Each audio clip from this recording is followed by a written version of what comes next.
Have you ever thought about how funny it is that each time we get into our cars, we trust that our brakes are going to work, purely because a manufacturer has placed their stamp of approval on them?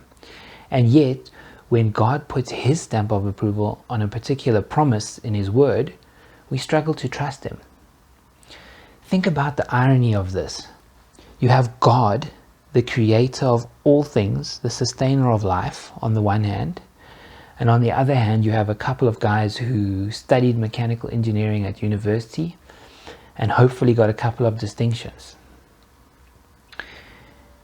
If God were standing visibly in front of you, or you could tangibly hear His voice and He made a promise to you, would you trust Him then? Part of what makes faith so powerful is that the very essence of it is based on things that are unseen.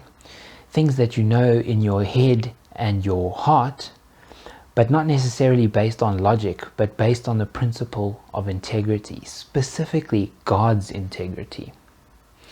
Now, the perfect verse to speak volumes to God's unwavering and unquestionable integrity is Romans 3 verse 3. Man, this is honestly such a special verse to me.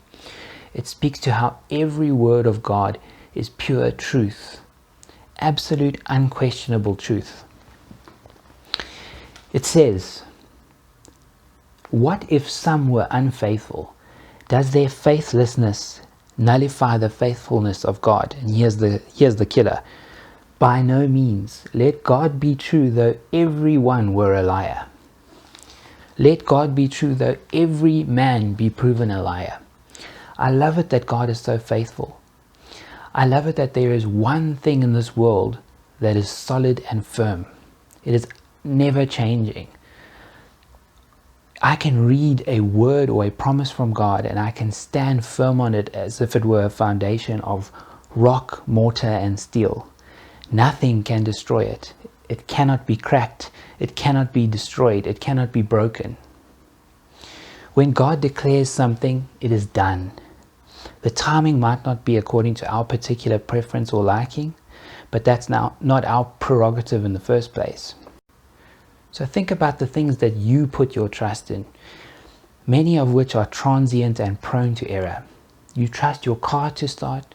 You trust your fridge to keep your food cold. You even trust your employer to pay you your salary every month. Isn't it time that we started trusting in God too?